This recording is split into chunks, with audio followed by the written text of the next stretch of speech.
고맙습니다. 오늘 여성교 헌신 예배인데 마음이 감사하고 고맙습니다. 준비하는 모든 시간들 또 준비했던 그 마음들 하나님께서 이 시간들을 받으실 줄로 믿습니다. 유사한 것 안에는 구원이 없다. 우리는 구원을 이루어가는 신앙생활을 하고 있습니다. 과연 우리는 어떤 삶 속에서 하나님이 원하시는 그 구원을 이루어가고 있는지 오늘 말씀을 통해서 다시 한번 되새김질하는 시간 되기를 원합니다.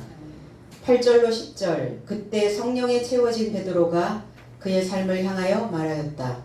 백성의 관원 삶과 이스라엘의 장로 삶이여 이 자가 누구 안에서 구원을 받았는지 나약한 사람의 좋은 일에 접하여 오늘날 나의 삶이 판단받는다면 모든 너의 삶과 이스라엘 모든 백성으로 알게 하라. 너의 삶이 십자가에 못 박은 자를 하나님이 죽은 삶에서 일으키신 나사렛 그리스도 예수의 이름 안에서 이 사람이 건강하게 너의 삶 앞에 가까이 섰느니라. 베드로가 성령에 채워진 상태였습니다. 오늘 이 백성의 관원과 이스라엘 장로와 서기관과 사두개인들, 종교 지도자들이 모두가 다 무엇에 대하여 이야기하고 있는가? 성전 앞에서 하나님의 말씀을 간청하였던 절름발이의 삶을 지금 또 거론하고 있습니다. 누구의 이름으로, 누구의 권능으로, 누구의 권세 안에서 이 일을 너희들이 행하였느냐? 이렇게 지난주에 물어봤던 바가 있습니다. 성령에 채워진 베드로, 하기오스라는 단어입니다. 하기오스 푸뉴마토스, 거룩한 영. 이 영은 내가 소유하고 있어야 됩니다. 그래서 거룩한 영은 어디에서 오는 것이 아니라 어디로부터 내려오는 것이 아니라 내가 무엇을 소유하였느냐에 따라서 거룩한 영이 되어질 수도 있고 더러운 영이 되어질 수도 있습니다. 오늘 거룩한 영을 소유하고 있는 이 성령은 이성적인 것입니다. 그리고 우리 안에서 생동하는 어떤 원리, 그리고 내 안의 공기의 흐름, 그리고 우리 오감으로 느낄 수 있는 구상명사라는 것을 우리는 주목해야 됩니다. 구상명사라는 것은 구체적인 것, 그리고 어떤 실체적인 것을 구상명사라고 이렇게 표현합니다. 영은 보이지 않는 것이 아니라 우리의 삶의 실체에서, 나의 삶의 존재성에서 내 안에 생동하는 어떠한 에너지가 그대로 우리의 삶 속에서 드러나게 된다는 겁니다. 이것이 영이에요. 그리고 이 영적인 삶을 살아가는 사람들은, 거룩한 영을 사는 자들은 무엇인가 분명히 어떤 삶에게 영향을 끼치게 된다는 겁니다. 마태복음 10장 20절로 말하는 이는 너희가 아니라 너희 속에서 말씀하시는 자 곧 너희 아버지의 성령이시니라. 내가 아버지를 소유하고 있다면 내 안에서 말씀하시는, 내 안에서 들리는 소리는, 내가 입 밖으로 내는 그 모든 언어들은 아버지께서 하시는 성령이라고 성경은 그렇게 말씀합니다. 제 해석은 왜냐하면 발표하는 이가 내 삶이 아니라 오히려 내 삶 안에서 발표하시는 내 삶의 아버지의 영이다 그랬어요. 아버지 자체가 영이라는 거예요. 아버지는 누구냐? 성경이고 말씀입니다. 말씀 자체는 영이어야 된다는 거예요. 요한복음 3장 24절에 하나님은 영이시니 그래서 영과 진리 안에서 그를 예배하는 삶을 그가 예배함이 마땅하다. 해석본은 이렇게 해석이 되어져 있습니다. 영과 진리 안에서 그를 예배하는 삶을, 그가 누구입니까? 하나님을 예배하는 삶을 하나님이 예배함이 마땅하다. 그러니까 아버지의 영과 나의 영이 하나가 되었을 때 내가 아버지 안에서, 아버지가 내 안에서 함께 어우러져 예배의 삶을 이끌어낸다는 것입니다. 그리고 그 영은 증언하는 삶이죠. 무엇인가 증언하는, 증명해내는 사실을 사실로 구체화시킬 수 있는 이것을 성령이라 이렇게 표현합니다. 그래서 그 진리 자체가 거룩한 영입니다. 갈라디아 3장 1절로 4절에 어리석도다 갈라디아 사람들아 예수 그리스도께서 십자가에 못 박히신 것이 너희 눈앞에 밝히 보이거늘 누가 너희를 꾀더냐. 내가 너희에게 다만 이것을 알려 하노니 너희가 성령을 받은 것은 율법의 행위로냐 듣고 믿음으로냐. 너희가 이같이 어리석으냐. 성령으로 시작하였다가 이제는 육체로 마치겠느냐. 너희가 이같이 많은 괴로움을 헛되이 받았느냐. 과연 헛되냐. 성령을 받은 갈라디아인들에게 사도 바울은 이렇게 메시지를 보냅니다. 제 해석은 오 어리석은 갈라디아인들아, 예수 그리스도께서 너희 안에서 십자가에 못 박히셨다고 눈들을 조차 앞서 기록되었는데 진리로 확신받지 못하도록 누가 너희를 홀리더냐. 나는 너희로부터 다만 이것을 배우기를 원한다. 너희가 성령을 율법의 행위에서 받았느냐 믿음의 들음에서 받았느냐. 너희가 이같이 어리석으냐. 영으로 시작하였다가 이제 육체로 마치려 하느냐. 너희가 그렇게 헛되이 고통하였느냐. 그렇다면 헛되도다. 하나님의 영을 받는다는 것이 무엇이냐. 배워야 된다는 거예요. 나는 너희가 이것을 배우기를 원한다.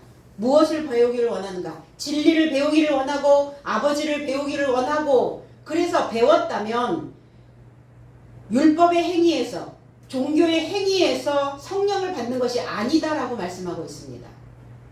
어떻게 받아야 되는가? 들음에서 받는다. 그러면 듣는다는 것은 무엇이냐? 배우고 있는 자들의 모습이라는 겁니다.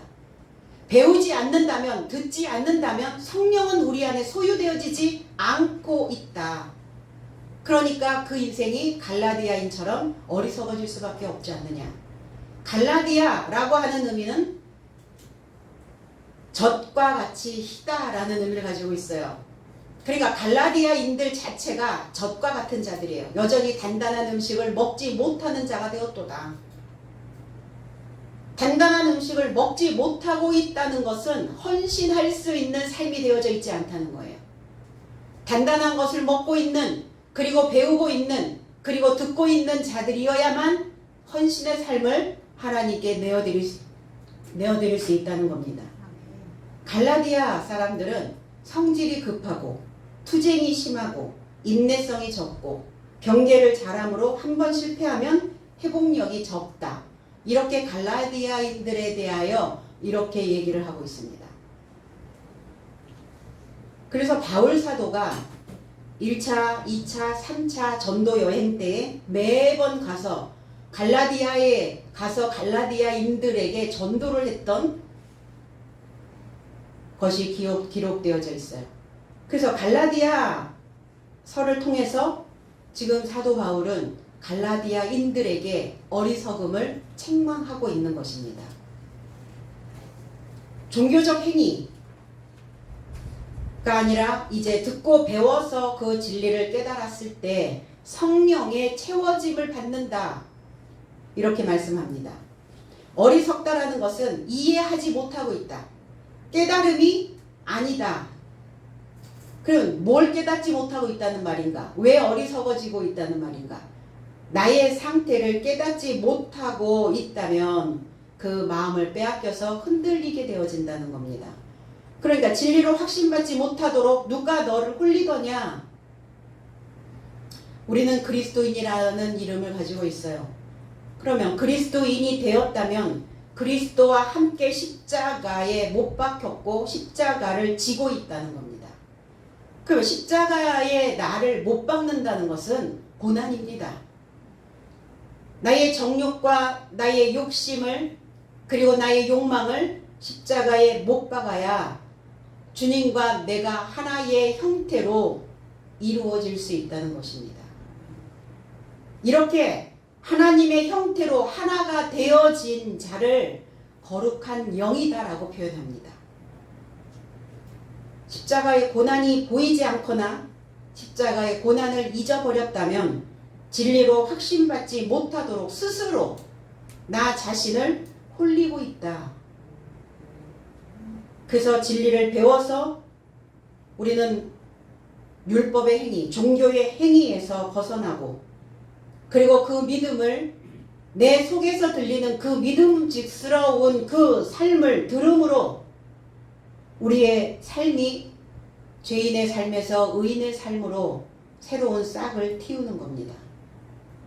죄인의 삶은 할 말이 없어요. 그래서 그렇게 말하죠. 죄인이 할 말이 뭐가 있어? 죄인이 무슨 할 말이 있어? 그럼 할 말이 없는 인생이라는 것은 죽은 자의 삶입니다. 거룩한 영에서 떠난 자들의 모습이에요. 그러니까 할 말 없는 인생으로 살지 말고 내가 죽어서도 내 할 말을 남기는 자의 삶이 우리는 되어져야 될 줄로 믿습니다. 어리석게 되지 않으려면 우리는 생명의 성령의 법에서 공급하시는 그 힘을 내가 끌어잡아 당기셔야 됩니다. 가만히 있다고 하나님의 성령은 내게 자동적으로 들어오지 않습니다. 말씀을 끌어당겨야 되고 내 안에서 하나님의 공급하시는 그 힘으로 하나님의 말씀을 끌어당겨야 그래야 내가 거룩한 영을 성령을 소유하게 되어집니다.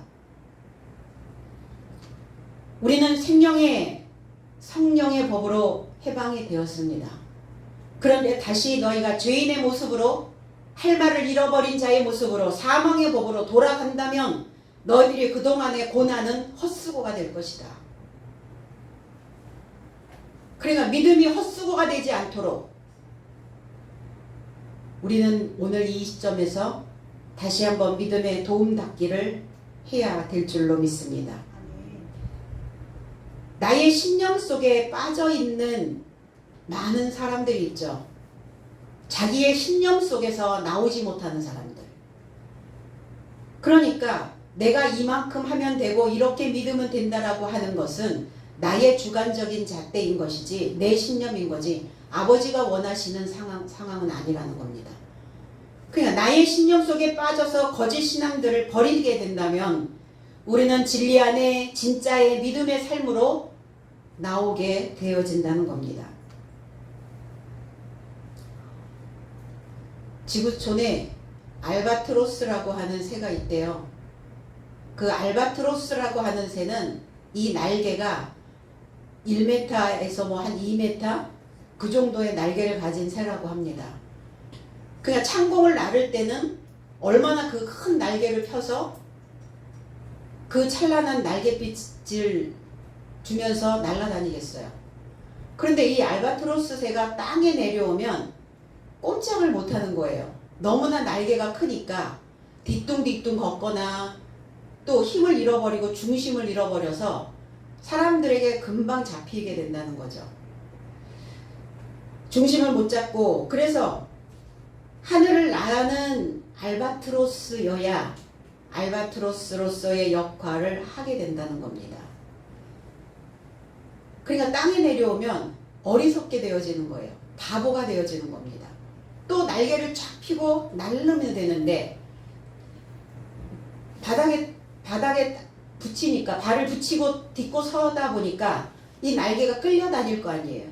이거를 주체를 하지 못하는 거예요. 그래서 저와 여러분들은 그리스도인들은 이 알바트로스 새처럼 하늘을 나는 인생이 되어져야 됩니다. 우리의 소망이 늘 하늘에 있어야 되지 땅에 있는 것, 생존하고자 하는 것 이런 거에 늘 머물러 있으면 이렇게 어리석어지게 되거나 바보처럼 되어진다는 거예요. 중심을 잃어버리게 된다는 겁니다. 그래서 어디에 치우치지 아니하도록 어리석어지지 아니하도록 늘 중심을 잘 잡는 그리고 늘 하늘에 소망을 두는 이 삶이 되어져야 될 줄로 믿습니다. 성전 문 앞에서 말씀을 간청했던 절름발이가 어떻게 구원을 받았는가? 누구의 이름 안에서 구원을 받았는가? 탐문을 했습니다. 절름발이의 인생은 병자였어요. 병인이었습니다. 아스테네스라는 단어예요.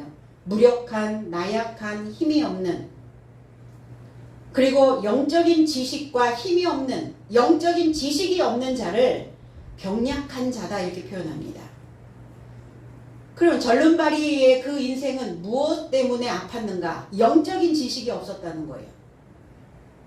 거룩한 영이 그 안에 없었다는 겁니다. 마태복음 10장 8절에 병든 자를 고치며 죽은 자를 살리며 문둥이를 곧 깨끗하게 하며 귀신을 쫓아내되 너희가 거저 받았으니 거저 주어라. 재해석을 하면 병든 삶을 치료하라. 명령문입니다. 명령문.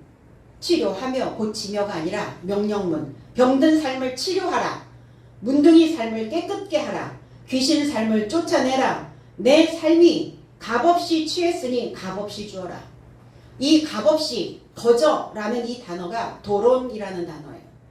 그러니까 값없이 주고 거저 주라 이러니까 그냥 다 그냥 공짜로, 그리고 아무 이익 없이 이렇게 주라는 의미로 이렇게 전달이 되어지지만, 이 도론이라고 하는 단어에는 선물이라는 단어가 들어가 있어요.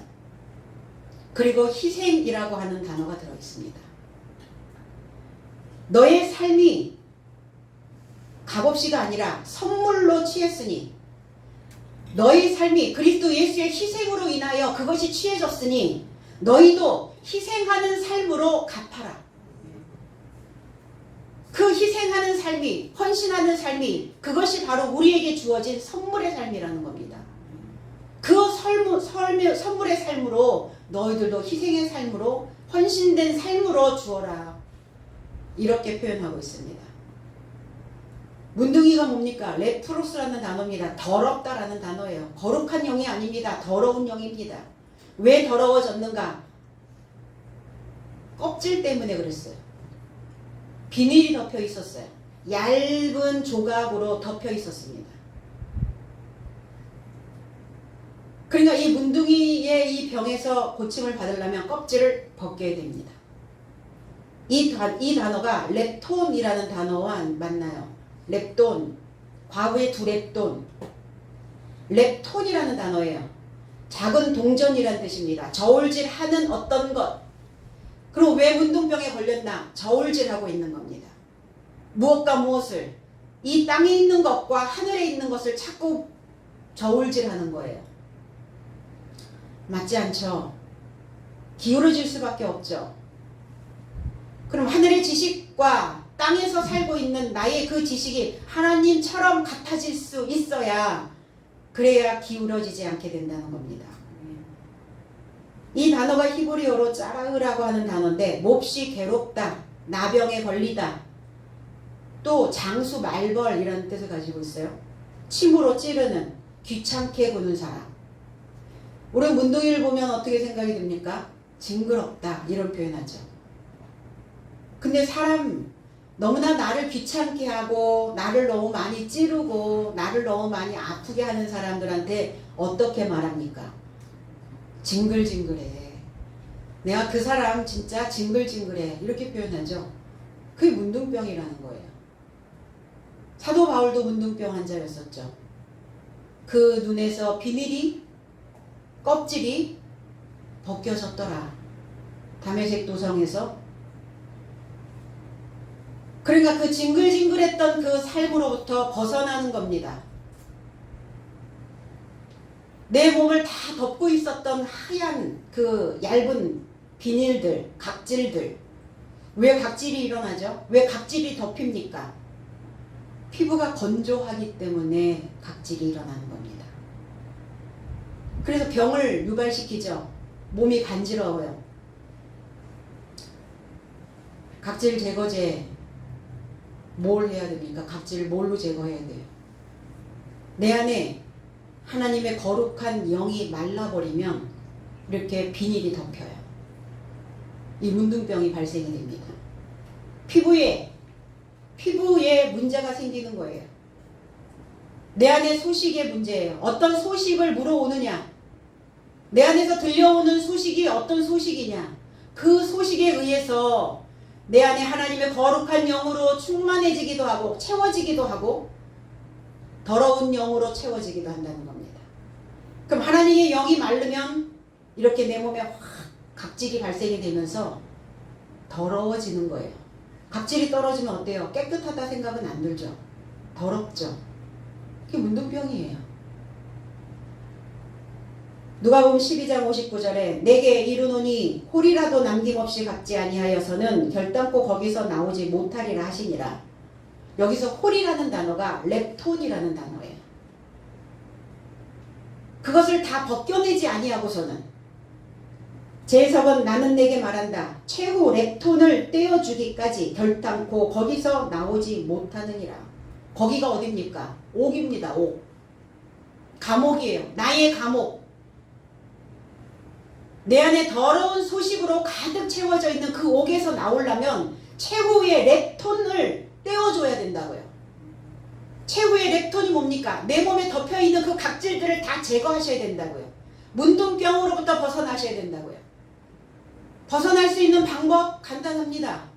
듣는 거예요. 배우는 겁니다. 성령을 채우는 겁니다. 그리고 하나님의 말씀을 끌어당기는 거예요. 그렇지, 이것이 내 것이지. 이것이 나에게 주시는 메시지인 거지. 그리고 그 물을, 그리고 그 말씀을 씹어 먹어야 되는 겁니다. 그래서 내 속에서 하나님의 소식이 들려오지 않으면 이렇게 금방 우리 몸에 이 문둥병으로 금방 이게 덮여버려요. 온몸을 덮어버립니다. 그러니까 무감각해져 있는 거예요.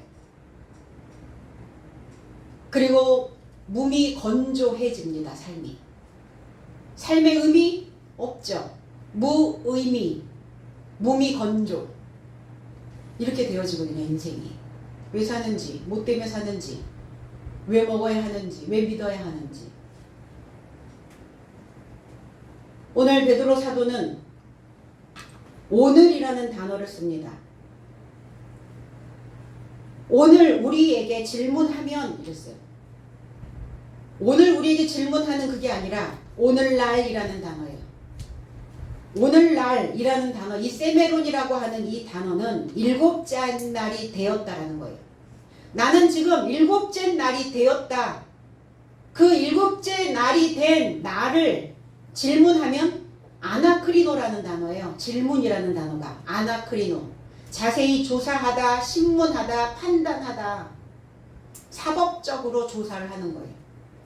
그럼 베드로와 사도들이 뭐 사법적으로 무슨 지금 조사를 받아야 되는 그런 범법자는 아니잖아요. 그런데 사법권에 지금 들어갔다는 겁니다. 종교적.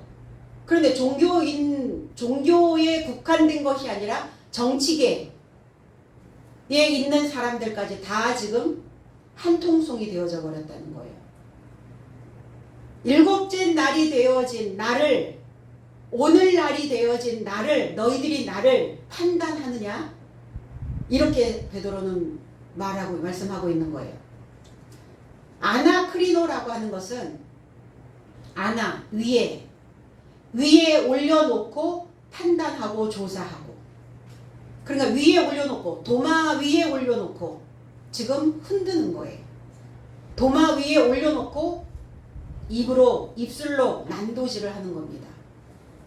그런데 일곱째 날이 되어진 베드로는 너희들이 도마 위에 올려놓고 나를 흔들고 난도질을 해도 나는 결단코 거기에 형체가 없어지거나 흔든다고 하여서 내가 그 삶에서 떨어진다거나 그럴 일은 없어.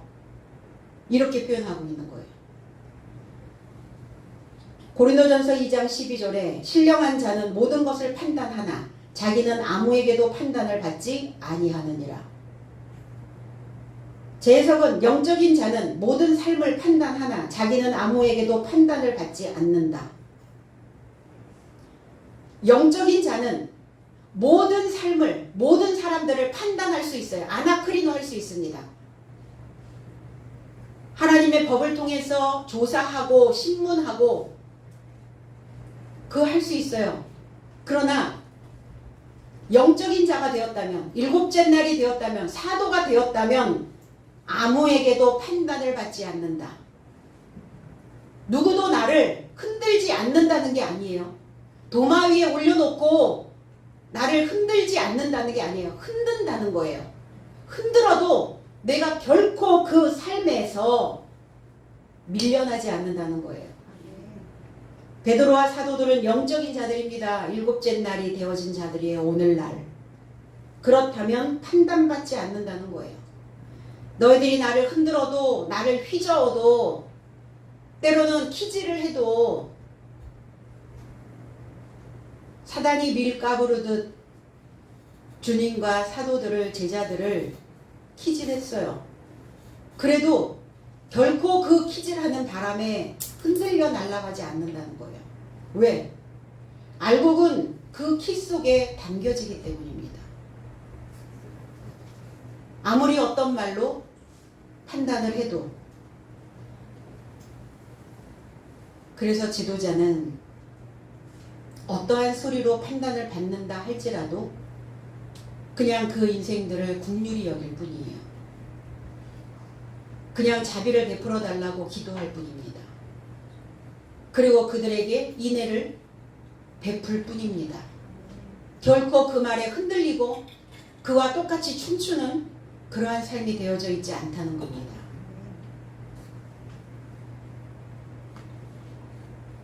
그 관원과 장로와 서기관과 제사장들, 너희들의 삶이 십자가에 못 박아 죽인 그리스도 예수를 하나님께서 일으키셨다. 이 상황을 사람들에게 다 알려라. 누가 십자가에 못 박았느냐? 너희들의 삶이 십자가에 못 박은 것이다. 너희들이 십자가에 못 박았고 하나님께서 죽은 삶에서 일으켜 세웠다. 너희들이 죽은 자였고 너희들의 죽은 삶에서 그리스도 예수를 일으켜 세우신 것이다. 무슨 말인지 못 알아듣고 있는 거예요. 내가 죽은 삶이었고 나의 죽은 삶에서 나사렛 그리스도 예수의 이름 안에서 일으켜 세웠던 것처럼, 세워진 것처럼 절름발이었던 그 영적인 지식과 힘이 없는 그 나약한 자를 건강하게 너희 앞에 가까이 세워놨다 지금. 그럼 그 절름발 인생이 또 누구였단 말인가? 너희들은 절름발 인생이어야 된다. 병자에게만 그 의원은 필요하다. 내가 아프지 않았다, 나약하지 않다, 병들지 않았다, 영적인 지식이 많다 라고 말하는 자들에게는 의원이 쓸데없다. 그러면 너희들은 장로와 서기관과 제사장들과 너희들의 삶은 지금 어떠한 상황에 어떠한 상태에 있느냐? 너희들은 죽은 자인지도 모르고 있지 않냐? 그리고 너희가 절름발이어서 하나님의 말씀을 구걸해야 되는데 하나님의 말씀을 간청하고 구걸하지 않고 있었다. 그러니까 너희들 스스로가 더러운 영을 소유하고 있으면서 너희들은 거룩한 영을 소유하고 있는 척 하고 있었을 뿐이다. 너희들은 종교의 행위만 하고 있었을 뿐이지 배우고 들어서 하나님의 거룩한 영을 소유하려 하지 않았다는 거죠. 그래서 그 건강하지 못한 자를, 병약한 자를, 영적인 하나님의 지식이 없는 자를 배워서 그들을 일으켜 세웠는데, 그리고 나사렛 그리스도 예수 이름 안에서 서게 만들었는데 뭐가 문제냐? 이렇게 말씀하고 있는 것이죠. 그 너희도 한번 체험해봐라. 너희도 한번 신앙 안에서 나사렛 예수 그리스도의 이름 안에서 신앙생활을 하면 너희의 삶의 형태가 어떻게 달라지는지를 한번 경험해보고 체험해보라는 거예요. 내가 말씀 안에 들어가 있는 자인지 아니면 말씀 밖에서 겉돌고 있는 자인지를 너희들 스스로 분명히 알아야 된다는 거죠.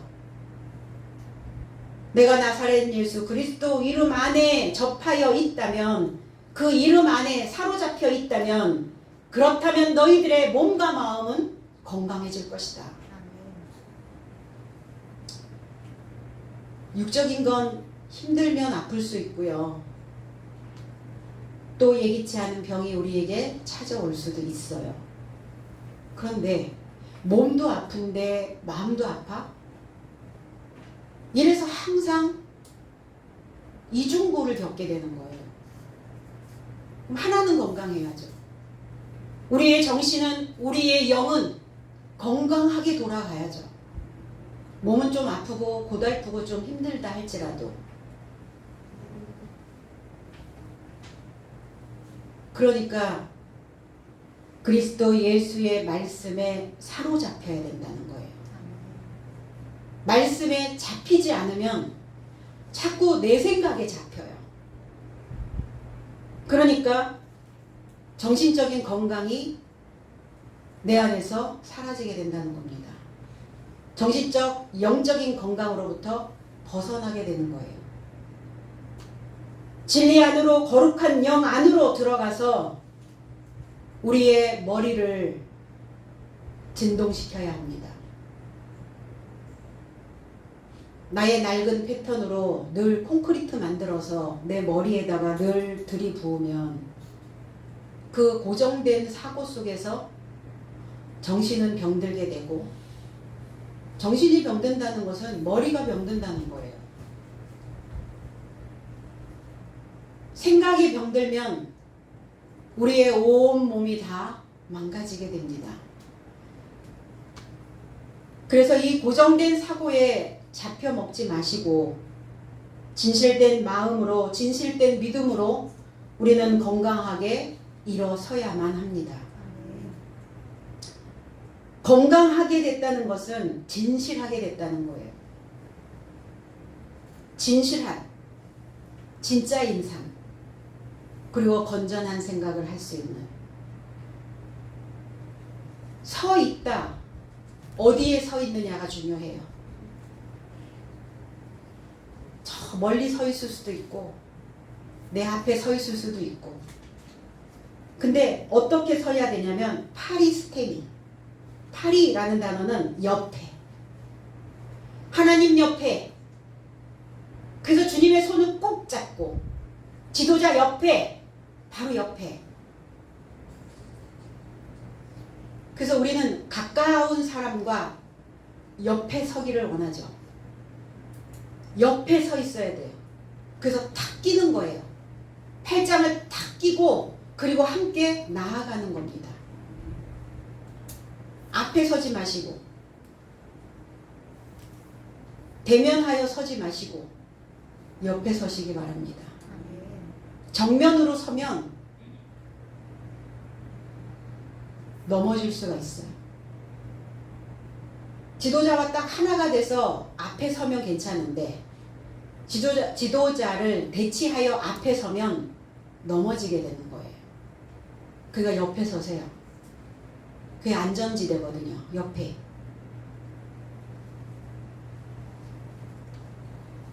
그래서 우리는 옆에 서 있는 사람을 어떻게 합니까? 많은 사람들에게 추천하게 됩니다. 파리스테미 하고 있는 사람을 하나님은 추천합니다. 이 사람 다 보니까, 옆에서 딱 겪어보니까 참으로 괜찮은 사람이에요. 참으로 믿음직스러워. 그래서 사람들에게 추천하는 거예요. 오늘 이 절름발이의 인생을 추천하고 있습니다. 베드로는 이 자가 파리스테미 했느니라. 옆에 서 있었다. 옆에서 부활하였다. 히스테미라는 단어예요. 부활한 자입니다. 깨달아 변화된 자입니다. 새로운 삶으로 그 인생을 다시 회복시킨 자입니다.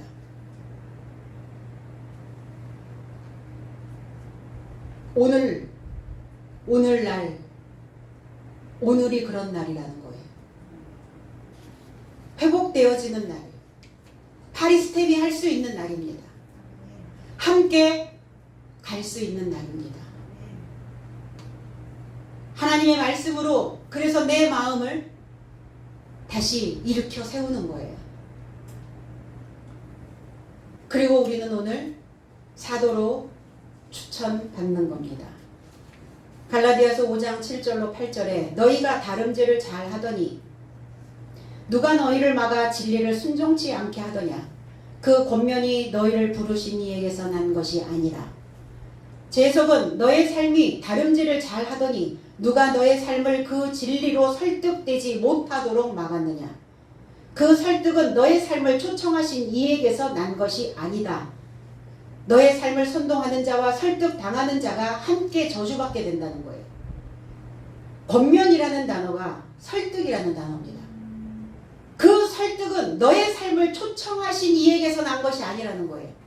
누가 그 진리로 설득되지 못하도록 너희를 가로막았느냐.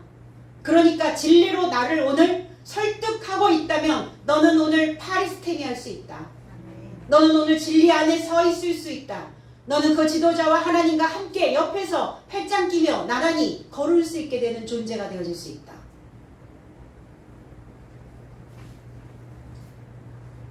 그래서 설득을 당하지 못하도록 선동하는 자도 있고요.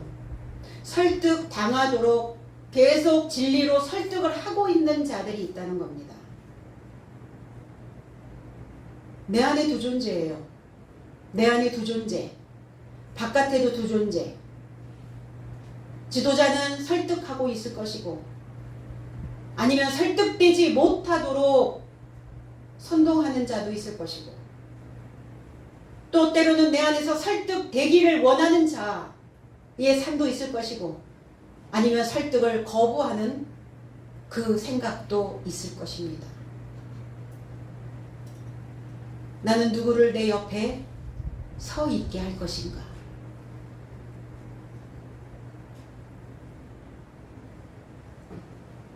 (11절로 12절) 이분은 너의 삶의 건축자 삶에 의해 멸시받은 돌이 모퉁이의 머리에 이르게 된 분이시다.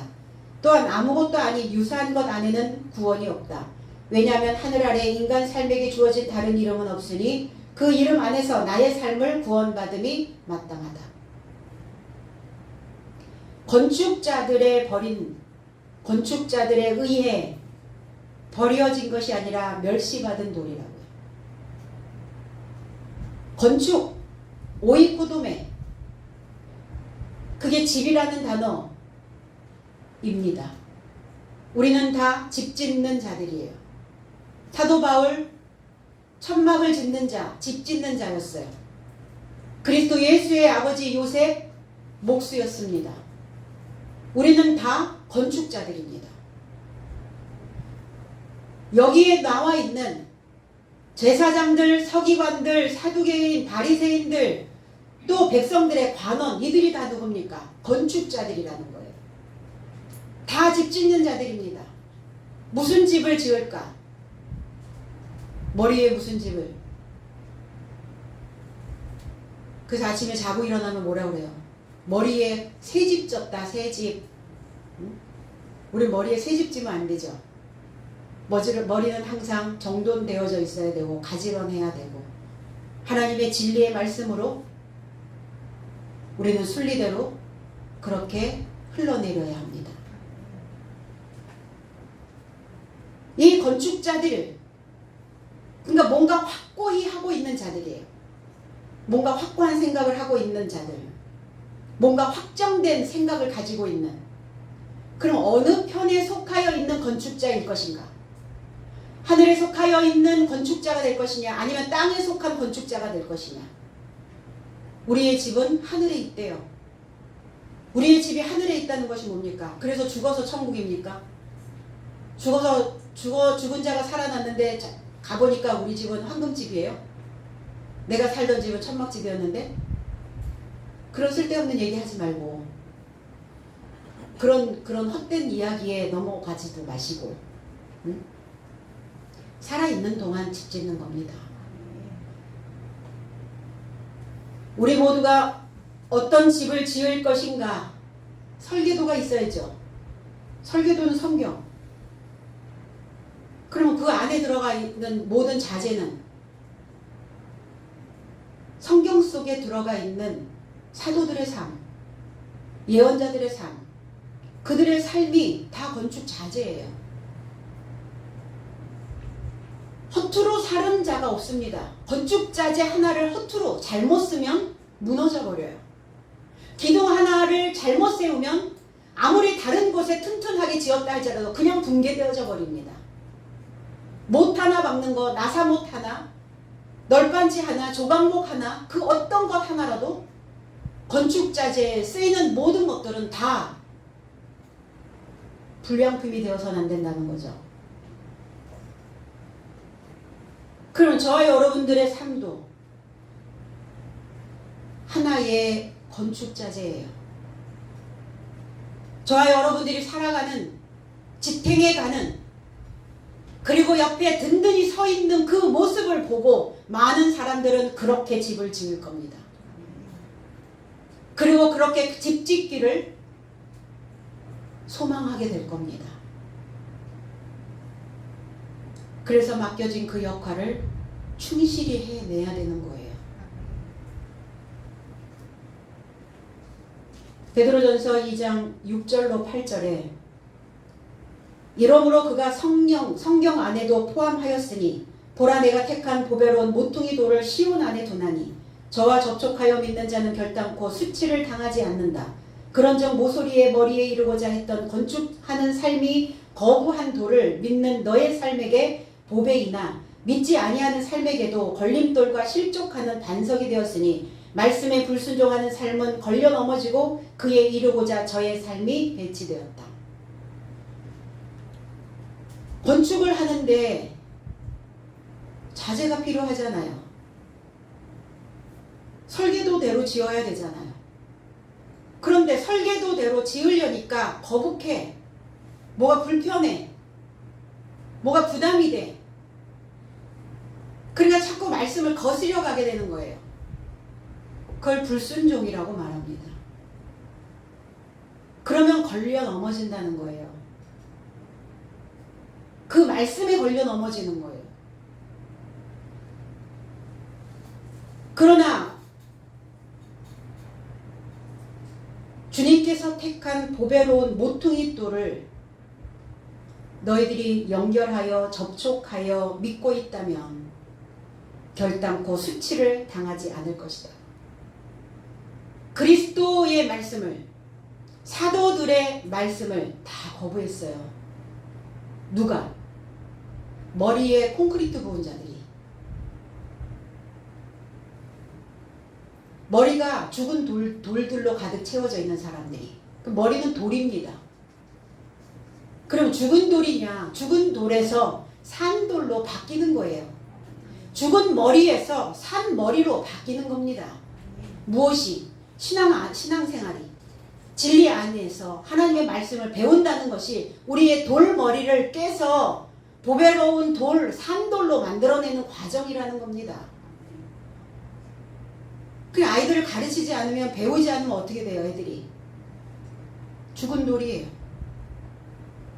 지식을 거부한다면, 하나님의 지식을 거부한다면 죽은 돌입니다. 그 돌에 의하여 걸려 넘어지는 거예요. 순종하며 또 헌신하며 보배로운 산돌이 되어져야 될 줄로 믿습니다. 건축자들에 의해 거부됐던 모퉁이 머리가 되었다. 머릿돌이 아니라 머리, 모퉁이 머리. 무시당했죠. 멸시당했습니다. 그리스도 예수가 오셨을 때 하찮게 여겼어요. 무엇 때문이었을까요? 왜 멸시했나요? 왜 무시했어요? 왜 하찮게 여겼을까요? 화려하지 않았어요. 강화도에 가보니까 거기에는 그 화문석이 유명하죠. 화문석이 있고 무문석이 있어요. 무늬가 아무것도 없는. 그래서 화문석은 조금 비쌀 것 같고 무늬가 없으니까 무문석은 조금 쌀 것 같아가지고 무문석 가격을 물어봤더니 화문석 가격보다 무문석 가격이 훨씬 비싼 거예요. 그래서 이렇게 얘기했죠. 아니 왜 아무 무늬도 없는데 무문석이 왜 비쌉니까? 이렇게 화려한 꽃 화자거든요. 이렇게 화려한 아름다운 무늬가 있는 이 화문석이 훨씬 비싸지 않습니까? 이렇게 물어봤더니 그 장사하시는 분이 이렇게 얘기했어요. 아닙니다. 화문석은 짜면서 무늬가 들어가니까 그 맛에, 그리고 무늬가 들어가는 그 화려한 맛에 그 화문석은 금방 짭니다. 근데 무문석은 아무 무늬가 없으니까 짜는 게 너무 힘이 든다는 거예요. 그래서 무문석은 완성을 향하여만 가고 있고, 화문석은 화려한 무늬를 넣는 거에 치중되어져 있기 때문에 무문석을 짜는 사람들이 훨씬 없습니다. 다 화문석을 짠대요. 무문석을 짜려고 하지 않는데요. 제가 오래전에 들었던 이야기인데 설교를 준비하면서 그 소리가 생각이 났어요. 옳다. 우리는 무문석을 짜는 자들과 같구나. 화려하지 않아요. 무늬가 없어요. 시간 많이 걸려요. 너무나 고돼요. 지루하기도 해요. 가끔은. 너무나 많은 에너지가 들어가야 돼요. 무문석을 짜는 것은. 그런데 훨씬 더 가치가 있다는 것을 기억해야 될 줄로 믿습니다. 그러니까 화문석은 자기가 무늬를 놓고 싶은 대로 놓으면 돼요. 내가 원하는 대로. 그러니까 내가 원하는 무늬를 막 넣어서 거기에 기대감이 막 생기겠죠. 그러니까 무늬가 막 보이니까 얼마나 신이 나겠어요. 그러니까 신이 나서 짜기는 하죠. 내 멋대로 믿는 그 무늬만 화려한 화문석. 그것이 아니라, 그렇게 지어질 것이 아니라, 화려하지 않아도, 시간이 오래 걸려도 이렇게 무문석으로 만들어지는 이러한 집과 같은 자가 돼야 될 줄로 믿습니다. 집 모퉁이 머리이신 그리스도 예수의 가르침은 그래서 완성을 향해 가는 건축자가 되는 거예요. 짓다 말면 뭐 할 겁니까? 그냥 내 맘대로 막 무늬 넣어서요? 무문석을 짠 다음에 화문석을 짜는 겁니다. 무문석을 다 짜고 완성시킨 다음에, 그 다음에 내 안에 담겨진 하나님의 진리, 하나님의 거룩한 영, 하나님의 그 말씀을, 그리스도 예수의 그 이름과 접합되어진 그 삶으로 다시 무늬를 넣어서 또 다시 화문석을 짜는 거예요. 완성도 안 됐는데 화문석 먼저 짜고 싶으신가요? 그러니까 걸려 넘어지게 되는 거죠. 민자로, 아무 무늬가 없는 민자. 주님의 가르침은 민자로 짜는 것 같은 느낌이 들거든요, 사실. 보여지는 뭔가 막 이렇게 불릴 듯 뭐가 막 일어나고, 내 삶에서 뭐가 막 내가 원하는 대로 막 뭐가 막 생기고, 그래야 되는데 그게 안 되니까 사도들은 또 주님의 가르침 그대로 여전히 민자로 무문석을 짜는, 그리고 구석에 처박혀 있는 구석진 돌을, 모퉁이 돌이라는 건 뭐예요? 구석진 돌이라는 거예요. 앞에 이렇게 번듯하게 기둥으로 세워진 그 돌이 아니에요. 그런데 그 구석진 돌이 그 삶을 지탱하게 되어져 있다는 겁니다. 하나님의 나라를 지탱하고 하나님의 나라를 이고 있는 겁니다. 저와 여러분들은 그 삶이어야 되는 것이죠. 사도들이 걸어갔던 길, 주님이 걸어가셨던 그 길, 주님이 나와 동행하고자 하시는 그 인생, 바로 그 길이어야 된다는 겁니다. 다른 이로서는, 이 다르다라는 이 단어는 알로라는 단어예요. 근데 알로라고 하는 단어는 다르다라는 의미가 아니에요. 유사하다라는 단어예요. 근데 사전에도 다르다, 다르게, 다르다라는 단어로 그렇게 해석이 되어졌는데, 다르다는 단어는 헤테로스라고 하는 단어가 따로 있어요. 그러니까 이 알로라고 하는 단어는 다르다라고 해석을 하면 안 되고 유사하다, 비슷하다, 이렇게 해석을 하는 것이 맞아요. 그러니까 사전도 다 믿을 수가 없는 것이죠. 다르다라는 단어가 똑같이 있을 수가 없잖아요. 헤테로스라고 하는 단어가 다르다 이런 의미를 가지고 있어요. 그럼 여기서 알로라는 단어이기 때문에 유사하다, 비슷하다라는 의미로 해석을 하는 것이 마땅해요. 유사한 구원은 없다는 겁니다. 비슷한 것은 없다는 거예요. 비슷하기는 한데 하나님의 형상과 비슷하기는 한데 유사하기는 한데 똑같지는 않네요. 그럼 구원 안 된다는 거예요. 구원 받은 것처럼 느껴지기는 하는데 구원은 아니라는 거예요. 유사한 구원은 없어요. 그리스도 예수의 이름에 연결된 소식이어야 된다는 겁니다. 갈라디아서 1장 7절로 9절에 자, 해석본 읽습니다. 너의 삶을 선동하는 삶과 그리스도의 복음을 변절시키길 원하는 삶이 없다면 유사한 복음은 없도다. 더구나 나의 삶이 너희에게 복음 전한 것 외에 복음을 전한다면 나의 삶이나 혹 하늘에서 나온 천사라도 저주가 있으래. 나의 삶이 앞서 예비한 것 같이 지금 또 다시 내가 말하노니 누가 만일 너의 삶이 받아들인 복음 외에 복음을 전하면 저주가 있으라. 유사한 복음을 전하고 있다면 그건 변질된 복음이라는 거예요. 변질된 소식이라는 겁니다. 비슷한 것 비슷하지 진짜는 아니라는 거예요. 그러면 예수, 그리스도, 하나님 성경에 남아있는 이런 단어들을 쓰면 다 같아지는 거냐고요. 유사할 뿐이지 그들 안에는 구원은 없습니다. 그럼 나는 지금까지 유사한 믿음을 가지고 있었는지 아니면 확실한 믿음을 가지고 있었는지, 유사한 믿음을 가지고 있었다면 내 삶을 건져내지 못하고 있는 거예요. 내 머리가 통제가 되지 않고 있는 겁니다. 모퉁이의 머리가 되었다. 그 돌의 머리가 되었다. 머리 통제입니다. 통치하는 거예요. 다스리는 겁니다. 지배하는 겁니다. 우리의 사상을 넘나드는 그 감정들을 통치하고 있다면 나는 확실한 복음 안에 있는 자입니다. 그러나 그게 통치가 되지 않고 있다면 나는 여전히 유사한 복음 안에 들어가 있는 자예요. 어떠한 소식이 연결되어져 오느냐예요. 그러니까 하늘의 천사라도 유사한 것을 복음이라고 전하고 있다면, 유사한 예수, 유사한 복음을 전하고 있다면 저주가 있으리라. 바울은 이 저주라는 단어를 과감하게 쓰고 있습니다.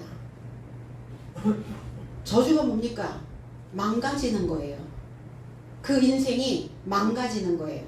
뭐가 망가져요? 진리 아래서 집을 건축해야 되는데 진리로 집을 건축하지 못하고 집이 망가져 버리는 거예요. 집이 무너지는 거예요. 이걸 저주라고 말합니다. 그냥 붕괴돼 버리는 거예요. 저와 여러분들 완성된 집 안에서 살고 싶으신 거죠. 그 완성된 집을 짓고자 오늘 우리는 또 배우고, 오늘 우리는 또 듣고, 오늘 우리는 또 말씀을 지금 여전히 씹어먹고 있는 겁니다. 그리고 그 말씀을 내 안으로 끌어당기기 위한 그 에너지를 작동시키고 있는 겁니다.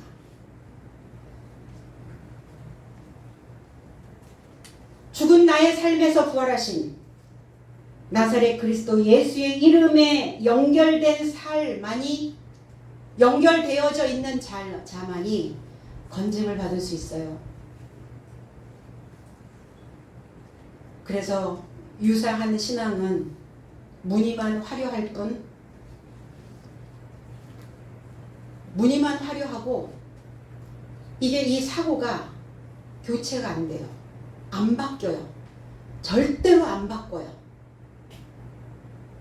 이게 유사한 신앙생활 안에 있는 자들의 모습입니다. 안 바꾸고요. 안 받아들여요. 살아있는 신앙을 우리는 완성시키는 것이 이 산자로서의 신앙생활을 하는 것, 하나님의 참된 진리 안에서 신앙생활을 완성시키는 것이 그렇게 힘든 거예요. 그만큼 힘든 겁니다. 쉽지 않아요.